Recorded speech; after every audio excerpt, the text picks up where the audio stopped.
Schönen guten Abend beim Webinar von Haut. Haut interessieren wir uns hauptsächlich Änderungen am Immobiliensektor. Die lauter Sachen, die also Proprietären interessieren. Ich präsentiere mich ganz sehr, mein Name ist Patrick Malge, ich bin Co-Fondateur von Taxix.lu. Taxix.lu ist eine Plattform, wo ich die Steuererklärung ganz einfach online mache. Die sieht die ganze Zeit mit dem Webinar links einen QR-Code, die könnt ihr scannen. Da könnt ihr sich, wenn interessiert seid, herausfinden, wie ihr könnt Steuern spüren. Könnt direkt Rendezvous mit einem von unserer Equipe. Und dann machen wir zum Point mal die Schweiz gucken, wie ein Produkte eventuell gehen, die ich können helfen, eben all Jahr durch eine Steuererklärung so zu spüren. Wenn wir versuchen, Spuren schwätzen, da sind wir schon direkt beim Sujet. Vielleicht das kleine Intro, weil oft verwechselt wird, wer da selbst, wer die kann aufsetzen, was sie steuern, die spürt. Für einfach zu machen, ob der letzte Steuererklärung kann verschiedene Freien aufsetzen. Wir schwätzen heute auch über die, wir schwätzen heute besonders über die mit deren daheim zusammenhängen. Und dadurch, dass man die Freien aufsetzt, kann man eben auch Steuern spüren. Wie viel Steuern die du kann spüren, das hängt sich majoritär davon auf, wer der Revenu ist. Da sind ein paar Beispiele. Wenn wir einen Zelibatär holen, den zum Beispiel 3.000 € brutto den Monat verdient, da gibt den ungefähr 21% Spuren, auf dem was er aufsetzt. Wenn der einen Zelibatär hat, den 7.000 € brutto den Monat verdient, da wären wir schon bei ungefähr 42%. Was ganz einfach heißt, dass von denen zum Beispiel 1.000 € aufsetzen, gibt ungefähr 420 € Steuern Spuren. Die sieht also, was an ihrem Stot, was du mehr verdient, was da dem Moment auch durch das Aufsetzen mehr Steuern könnt spüren. Wenn wir über verschiedene Beispiele gehen, betreffend zum Beispiel Zinsen, die könnt aufsetzen, muss immer gucken, muss immer Relation setzen mit ihrem Revenu, für herauszufinden, wie viel Ersparnis das an ihrer persönlichen Situation dem Moment ist. Kommen wir direkt beim wichtigsten Sujet an, wenn ein Proprietär ist. Aber wenn man Prä bezahlt, dann fallen natürlich auch Zinsen an.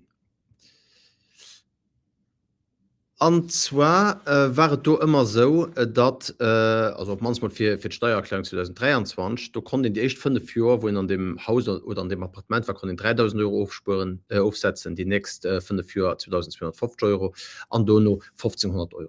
Da gibt es relativ große Changements. Schon für das Jahr 2024, also die Steuererklärung, die da das Jahr für das letzte Jahr macht. Du könnt eine gute Novelle, und zwar kann nur die zwei ersten Jahre von der Datendisponibilität an. Ich sehe gleich, was die Datendisponibilität ist, weil da gibt es doch Changements. Während den ersten 2 Jahren könnt ihr Zinsen ohne Plafond aufsetzen. Dann nur die nächsten 5 Jahre, vom 3. Jahr an bis zum 7. Jahr, wo an der Wohnung wohnt, sind 4.000 € pro Person am Haushalt. Von der einer Koppel sieht, wenn das 8.000 €, ein Koppel mit 2 Kindern wären das 4 mal 4.000, also 16.000 € und so weiter. Dann vom 8. Jahr bis zum 12. Jahr sind wir bei 3.000 €, die ihr könnt aufsetzen pro Person. Und darüber raus sind 2.000 € pro Person. Die Montants sind schon mal nur angepasst in die Plafond. Und die grosse Änderung ist eben die, dass die ersten 2 Jahre von der Datendisponibilität an gibt es kein Plafond mehr, was einen riesen Unterschied macht. Ein paar Beispiele. Wir haben einfach, dass die Datendisponibilität, wie gesagt, da sehen wir gleich noch, was das genau heißt, war der 15. Mai 2024. Kommen wir einfach davon aus, dass die Familie ab dem Datum an ein fertiges Haus rangeplündert ist. Für 2024 und 2025 können Sie Zinsen integral aufsetzen, ohne Plafond. Dann an den Steuerjahren 26 bis 30 sind 4.000 € pro Person. Die nächsten 5 Jahre sind 3.000 und dann nur 2036. Ab 2036, ab dem Steuerjahr, wenn dann noch 2.000 € pro Person. Wann natürlich bist du in die Plafond nicht nach einkehr, gibt es Flug gesagt. Ich habe gerade schon gesagt, die Datendisponibilität, das ist etwas relativ Neues. Für 2023, da war es relativ einfach. Du hast immer geguckt, für die Plattform zu rechnen, wie nie das dann das Haus rangeplündert sieht. Das war einfach die Disponibilität, war sich das Doménagement. Das ist auch so, wie du der Steuererklärung sich damals aufgefragt hast. Du hast einfach angegeben, wie nie das rangeplündert sieht, und auf Basis von dem Datum, das war normalerweise das Datum, wo der Gemeinde schon gemeldet hat, auf Basis von dem Datum hat die Steuerverwaltung dann Plafond gerechnet. Das ist noch immer der Fall, wenn der 2023 rangeplündert ist. Das heißt, die Datendisponibilität, wenn die solo am Jahr 2014 rangeplündert ist, da schreibe ich auf der Steuererklärung immer den Datum dran, wo da eben dann den Bien damals rangeplündert ist. fir all goten Dé, die also 2023 an net doheem geplënnert sinn, do ändert a priori mat der dat de Disponibilitéit näicht.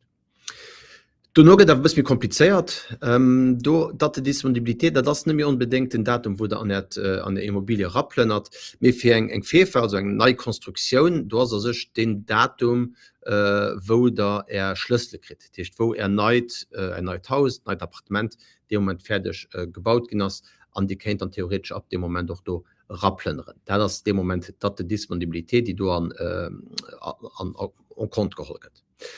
4 Häuser oder Appartementer, die schon goufen, van der Apps kaft, wat schon bewohnt war fir run, a wann die Wohnung oder dat Haus och von ihr kind direkt bewohnt ginn, dann as sech den Datum wo der not geht, den dem Moment als dat die Disponibilität zielelt.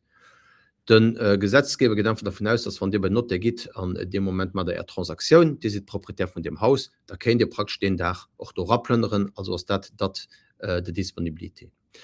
Van der lo en Haus und Appartement kaft, dat wie tys das am Exilo gleich wat dat genau heescht, dat ist das net direkt bewohnbar wie an dem miss nach Renovationen machen, dann also an dem Fall dass dat de Disponibilité eben noch dat Doménagement ass, also do wo dann dem Moment wo der dem Moment an dat Haus ran plënnert.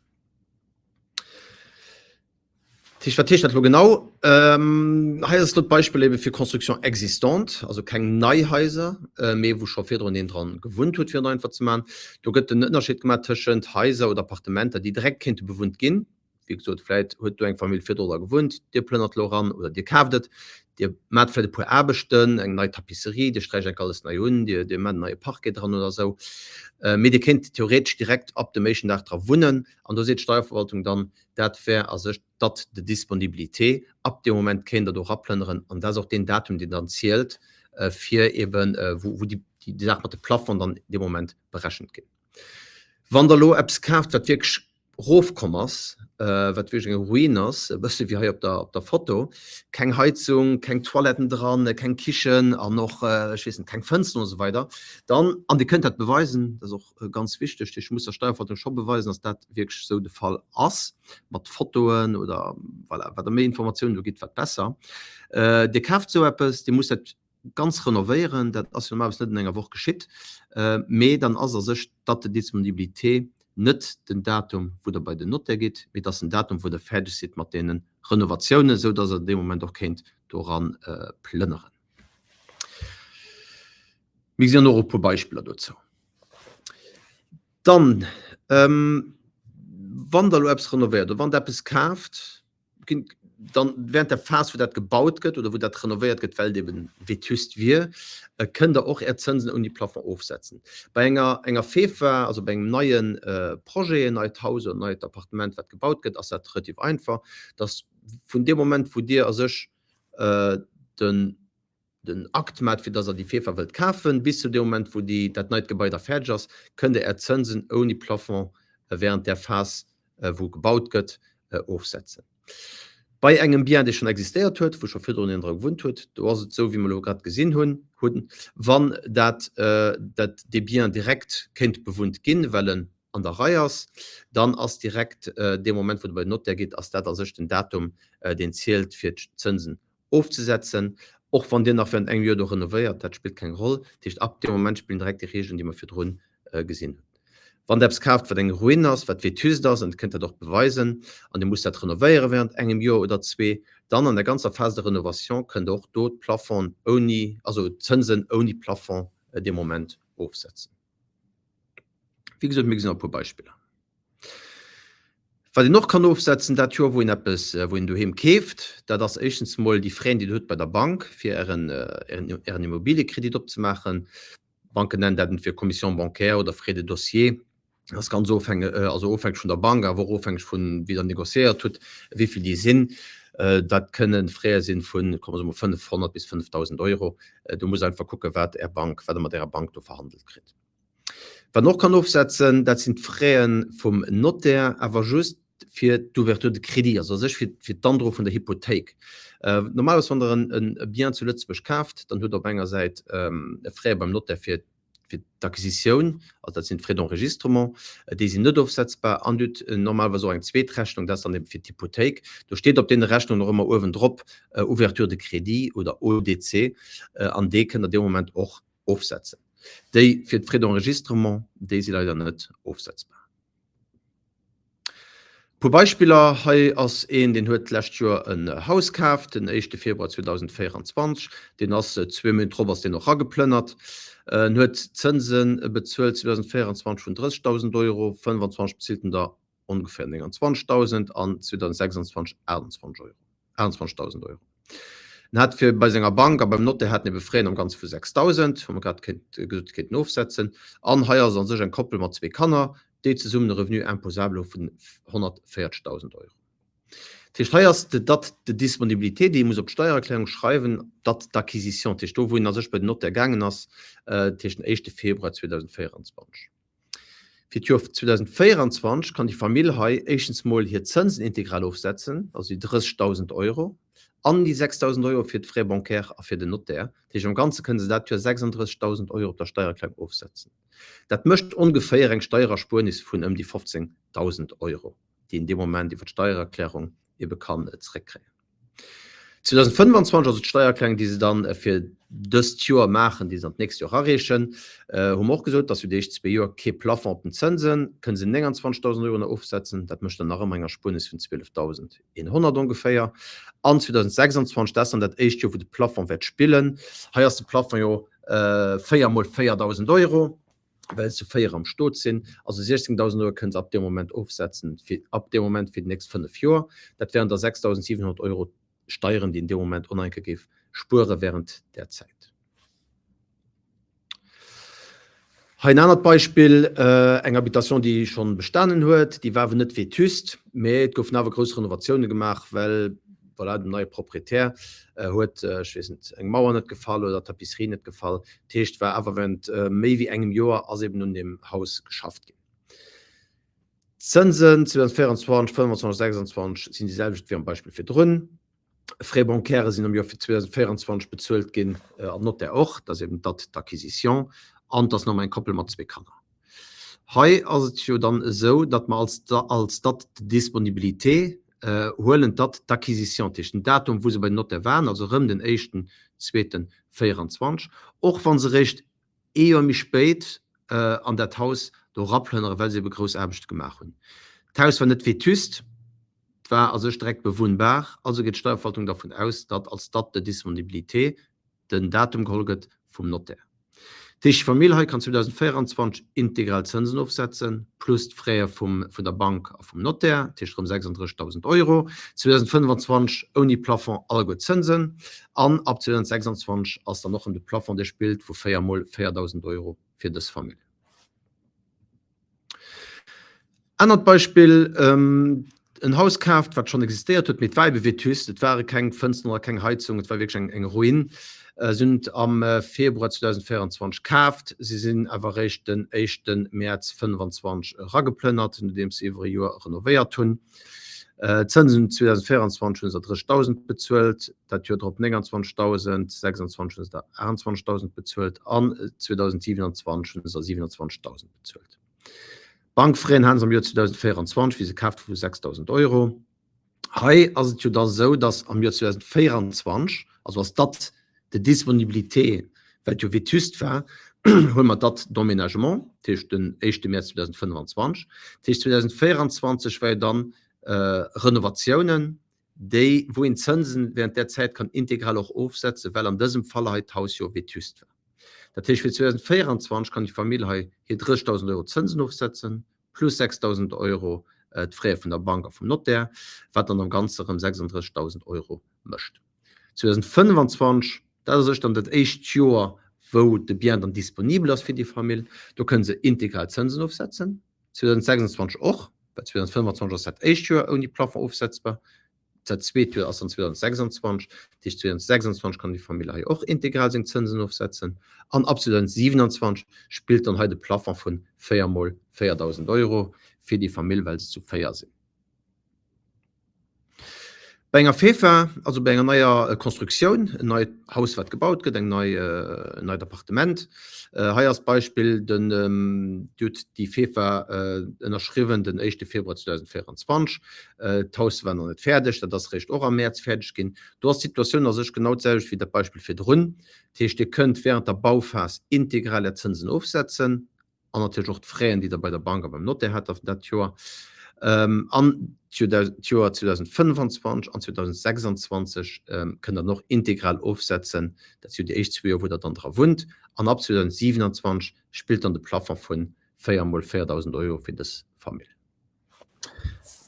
Donc, après avoir vu quelques exemples sur les changements fiscaux donc, en relation avec les intérêts déductibles, intéressons-nous un peu au marché et essayons de répondre à la question si c'est le bon moment d'acheter son habitation principale au Luxembourg. Pour cela, j'ai invité Yann Gadea qui s'y connaît. Bonjour Yann. Bonjour Patrick, bonjour à tout le monde. Est-ce que tu peux te présenter rapidement, Yann, et aussi présenter les activités d'Atom Finance? Oui, parfait. Donc en fait, donc je suis Yann Gadea, donc je suis le responsable des courtiers chez Atom Finance depuis 2018 maintenant. Et en fait, j'ai été la première personne qui a créé le courtage à Luxembourg, puisque je m'étais installé sous une autre enseigne depuis 2012. Donc ça fait depuis quasiment 13 ans que je suis sur le marché immobilier luxembourgeois et donc dans la recherche de financement de prêts immobiliers. Ok, parfait. Donc, je pense que tu t'y connais. Et quand on parle de courtage et on parle de prêt immobilier, je pense la grande question, c'est toujours quel est le niveau des taux actuels. Est-ce que tu peux nous dire un peu plus sur l'évolution des dernières années? Alors oui, c'était, disons que sur les 5-6 dernières années, on a eu des grosses modifications au niveau des taux, puisqu'on était avant 2022, on était sur des taux historiquement au plus bas, hein, puisqu'on était sur les taux de refinancement négatifs pour les banques. Donc c'était vraiment, quand on empruntait, on avait des taux très très agressifs, avec sur du long terme, sur des fixes à 30 ans proches de 1%, on avait du 1,20, du 1,30, et on arrivait à faire sur du 10 ans moins de 1%. Donc c'était ultra intéressant. Ensuite, comme il y a eu de l'inflation sur les marchés, la Fed et la BCE ont décidé d'augmenter leur taux directeur, ce qui a tout de suite fait augmenter les taux long terme en fait en 2022. Donc on a eu une grosse augmentation de taux jusqu'à l'apogée en 2023. Depuis 2024, mis à la moitié de l'année, la BCE et la Fed ont commencé à diminuer leur taux directeur, ce que vous pouvez suivre sur cette courbe-là, en fait, où là, on va avoir des débuts de baisse. Donc, en fait, ce qu'il faut toujours bien comprendre, c'est que vous avez deux marchés au niveau des taux. Vous avez le marché du taux variable et le marché du taux fixe. Donc, sur le marché du taux fixe, c'est un petit peu plus lié à la géopolitique et des projections de l'économie à long terme. Par contre, le taux variable, c'est vraiment sur le moment présent. Donc aujourd'hui, la BCE en février a encore décidé de descendre ses taux. Pourquoi ? Parce que les perspectives de croissance, donc d'inflation, sont en berne et ils pensent que pour relancer l'économie, tout simplement, il faut que les taux baissent. Par contre, sur le marché du taux fixe, on a eu un gap assez important il y a 15 jours, puisque le gouvernement allemand a décidé d'investir massivement dans les infrastructures et dans la défense, et l'Union européenne également a décidé d'investir 800 milliards dans la défense. Donc en fait, les taux fixes ont réaugmenté là sur les 15 derniers jours. Donc ça, c'est vrai que c'est quand même important vraiment de suivre, et c'est vrai que c'est très important aujourd'hui de bien se faire conseiller pour savoir qu'est-ce que vous recherchez. Est-ce que vous cherchez la fixité pour avoir la sécurité du taux fixe, mais également jouer le marché. Et donc nous, chez Atom Finance, on va toujours vous proposer différentes solutions dépendant de votre sensibilité au risque pour justement s'adapter à votre projet de vie, mais tout en ayant en tête que aujourd'hui on est sur une conjoncture géopolitique et macroéconomique qui est très spécifique, et donc on sait que d'ici 2-3 ans, normalement, les taux vont redescendre, et donc vous laissez l'opportunité de pouvoir renégocier les prêts. Ça, c'est vraiment très, très important pour vous, puisque si vous regardez cette courbe sur l'historique des taux fixes, donc on voit qu'en octobre-novembre 2023, on était sur des taux largement au-dessus, en taux fixe, largement au-dessus de 4%. Et en fait, on a commencé à redescendre en dessous de 4% à partir de la moitié de 2024. En ce début d'année, on était très proche, puisque ça c'est un peu le taux, je dirais, standard. En début d'année et en fin d'année dernière, sur du taux fixe long terme, on était très proche des 3%, puisqu'on était à du 3,30. Par contre, entre 3,20 et 3,30 en début d'année, avant ce micro-phénomène. Et par contre, en taux court terme, on arrivait à avoir des taux à moins de 3%. Donc, selon votre sensibilité au risque, nous, on va vraiment vous conseiller sur les différents types de prêts. Et donc là, par exemple, ça, c'est ce qu'on a obtenu en février. Donc, vous voyez, on était en fixe 2 ans et après variable, tout simplement en dessous de 3%. Et donc, on était sur des courbes de taux très intéressantes. Aujourd'hui, il faut vraiment voir en fait quelle est votre vision par rapport au projet immobilier, par rapport aux biens. Mais en clair, aujourd'hui, on pense qu'on va de plus en plus s'injecter dans nos propositions auprès de nos clients, si bien sûr pour vous, pour nos clients emprunteurs, ça a du sens. Peut-être une partie variable. Pourquoi ? Parce que la tendance normalement, que ce soit ou la Fed ou la BCE, c'est de continuer à faire des baisses de taux. Donc aujourd'hui, en variable, on va tourner autour de 3,6, 3,8, mais avec potentiellement encore 2 ou 3 baisses de taux cette année. Donc ce qui fait qu'on atterrirait normalement de fin d'année, début d'année prochaine, proche du 3%. Donc après, il faut connaître le système de variable qui est quand même à Luxembourg non plafonné. Donc il y a quand même une prise de risque, mais après on peut prendre sur une partie de son prêt, jouer le marché et le reste le sécuriser. Tout en sachant que si vous faites du taux fixe, au bout de 2 ans de résidence, vous pourrez renégocier le prêt avec une pénalité limitée à 6 mois d'intérêt jusqu'à 450 000 €. Donc tout l'objectif est de faire en fait des montages pour vous, que ça vous convienne au niveau de votre sensibilité au risque, que vous ayez l'opportunité de renégocier, mais également d'avoir la flexibilité, si vous avez des bonus, etc., de faire des remboursements anticipés. Donc ça, c'est tout. Il n'y a pas une solution unique de financement. Ça dépend vraiment de votre sensibilité au risque, de votre profil, et c'est vraiment du sur-mesure, en fait. Ok, parfait. Donc, et ça, voilà, c'est le daily business, je dirais, d'Atom Finance, de conseiller les clients là-dessus pour avoir plus d'infos. Donc, vous êtes aussi assez proche du marché, donc de l'immobilier lui-même. Et là aussi, je pense qu'il a eu, suite à cette hausse des taux d'intérêt des dernières années, de fortes répercussions sur le marché immobilier. Est-ce que tu peux nous en dire un peu plus ? Alors, bien sûr. Donc, en fait, il faut savoir qu'on a eu sur les... donc là, on est en 2025. Depuis, si on revient 5 ans sur les 5 dernières années, donc début 2020, on a eu le Covid. Donc, c'est-à-dire qu'on a eu des stops sur le marché, c'est-à-dire de transactions où les gens ne pouvaient plus aller visiter des biens. Par contre, le Covid, avec le confinement, les gens ont voulu revendre leurs biens parce qu'ils se trouvaient sur des appartements qui étaient trop petits pour acheter plus grand. Donc, ça a fait vraiment un boom sur le marché où de 2020 jusqu'à 2022, on prenait quasiment entre 10 et 15% sur le marché par an. Donc, 2020 et 2021, 10 et 15% par an. Donc, il y a eu vraiment une forte augmentation du prix de l'immobilier. Par contre, en 2022, quand les taux ont commencé à augmenter, il y a eu un stop général sur le marché à partir de mi-juillet jusqu'à quasiment octobre-novembre 2023. Pourquoi ? Parce que les prix de l'immobilier étaient plus en adéquation avec les capacités d'emprunt des gens. Donc, il y a eu un phénomène de correction sur le prix de l'immobilier. Donc, les gens, et c'est ce qu'on voit dans cette courbe-là, le prix de l'immobilier a rebaissé. Et là, on est quasiment entre 15 et 20% de baisse. Donc, aujourd'hui, si on regarde un petit peu, si on se projette à 2-3 ans maintenant, si vous achetez aujourd'hui, vous vous retrouvez avec des prix avant Covid, en fait. Donc, avant la grosse inflation de Covid. Donc, il faut savoir qu'avant, on prenait entre 5 et 7% par an. Donc, c'est-à-dire qu'aujourd'hui, avec la mesure fiscale de déductibilité complète des intérêts, si vous achetez aujourd'hui, vous pourrez déduire tous vos intérêts. Donc, si vous contractez un prêt, je donne un exemple, à 3,6 et que vous avez un revenu imposable au-dessus de 100 000 € à 2, vous aurez un retour d'impôt de 40%. Ça vous fait sur à peu près un TAEG après fiscalité de 2%.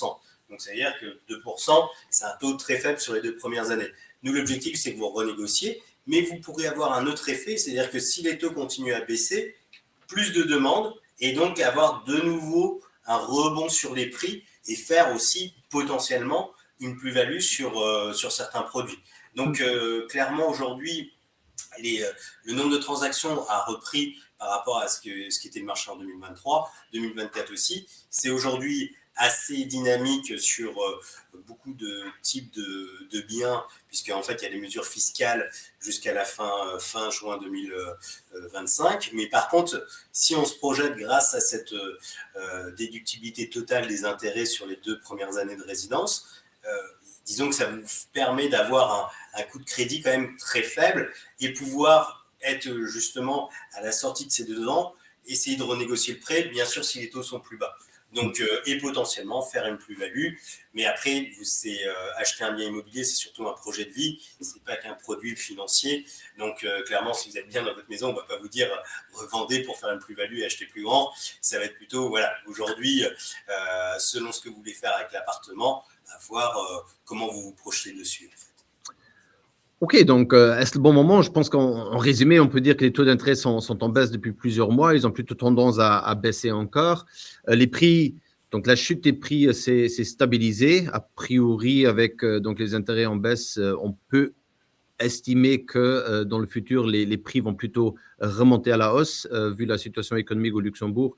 Et donc, ça serait peut-être le bon moment d'investir aujourd'hui. Et troisième volet, en fait, c'est les avantages fiscaux qu'on a présentés aujourd'hui dans le webinaire, qui, en fait, allègent les charges pour donc acquérir du logement. Et si je peux aussi rajouter, Patrick, c'est que si vous regardez aujourd'hui, si vous faites un prêt de 1 million d'euros à 3,6%, après vous avez un revenu imposable assez important, votre coût après impôt est de 1 800 € par mois. Donc c'est-à-dire que clairement l'intérêt que vous payez est plus faible qu'un loyer sur le même type de bien. Donc si on regarde ce calcul-là sur 2 ans, il est préférable d'acheter aujourd'hui en fait.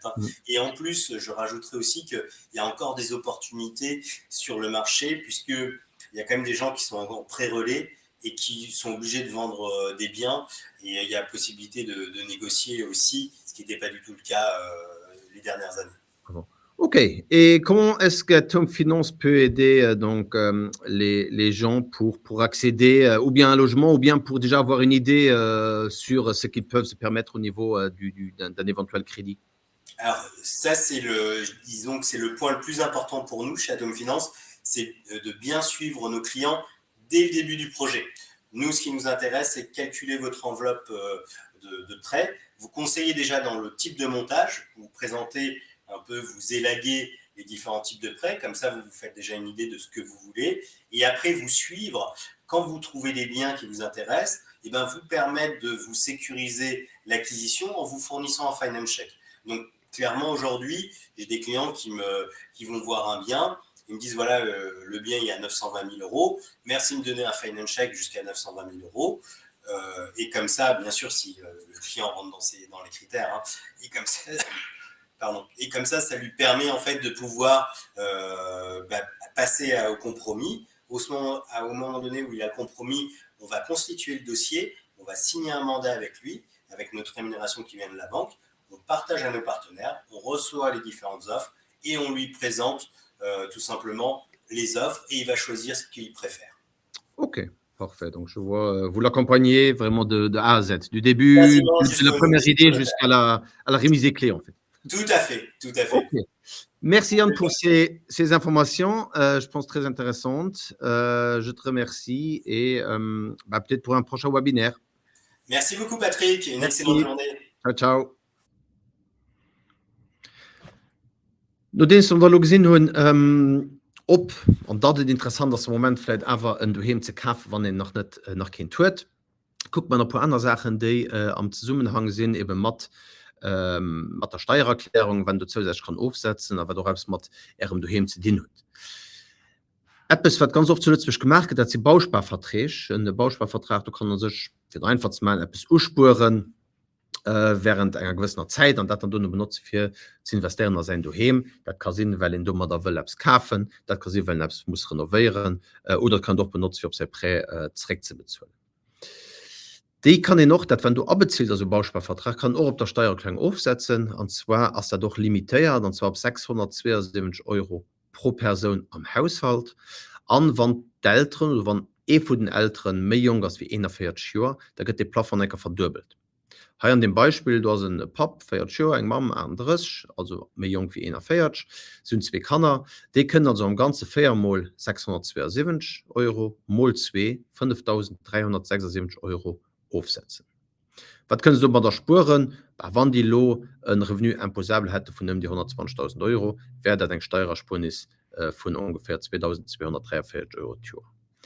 Die Kontrakte muss am Prinzip während 10 Jahre laufen, muss du benutzt genannt für zu kaufen, zu renovieren oder eben op de Preise remboursieren. Dat muss auch für d'Habitation principal sein, dat können net holen dat die Sue für vielleicht eng Residenz sekundär zu kaufen oder für Raps zu kaufen, was du wilt verloren. Ein anderen Avantage von dem Bausparvertrag ist, dass der Staat kann eine Garantie de l'Etat geben, wann er könnt beweisen, dass er pro Jahr also einen Kontrakt abbezahlt hat. Weil ich eventuell kann helfen bei der Bank für bessere Konditionen auszuhandeln oder für die Präve zu kriegen. Wenn den von einem Präschwätz für ein Haus zu kaufen, dann schwätzen Banken auch ganz sehr von der Assurance Haute Restendu. Das oft eng Kondition vun de Banke fir dats ihre Präwerb krit méi die auch fir selber ze aufzusichern an hat sech Familie aufzusichern wann geif geschéien. Bei enger Assurance Haute Restendu wie ich spielte maier die schlä over op gewissen Montant wann ich gif geschéien sprich wann der Gift verstiwen oder wann die Option noch bei dem Kontrakt holt wann die Invalid gift gin da gift die Assurance ersprangen an die gift dann eben den Deel vum Prä den der aufgesichert huet remboursieren. Konkret Beispiel de Kaffenhaus dut 1 Million Prä opgeholl, de wilt der doofsecheren fir dat wann Apps geschitt, dat dann kann er net mat der Schulto stehen oder de Partner an den iwrech bleibt mat der Schulto steht. An dem Fall gi wie eng Assurancerest und Sinnmacher fir seg Familie aufzusecheren. Der Steuererklärung du muss en ënnerschiet ma weder die Assurance du bezuelt. Das so Di könnt bei allen Assuranzen zu Lützeburg können da an sich ausfinden, ob die Assurance will pro Monat oder pro Jahr bezahlen oder ob das Welt ob eng Keier bezahlen an einer Priminik, die bezahlt enke die Assurance für die ganze Laufzeit. Die Assurance selber für den möchte keinen Unterschied, die Kuvertur ist dieselbe, mit mich aber einen Unterschied, was Steuern betrifft. Und zwar, wenn der dezidiert, dass die Assurance pro Jahr bezahlt oder pro Monat bezahlt, da fällt das, was du musst bezahlen für die Assurance an die normale Plattform mit allen anderen Assuranzen. Die Plattform das sind 672 Euro pro Person in ihrem Haushalt. Das ist eine Familie mit 2 Kindern, kann 4 mal 672 Euro, also 2.681 Euro aufsetzen.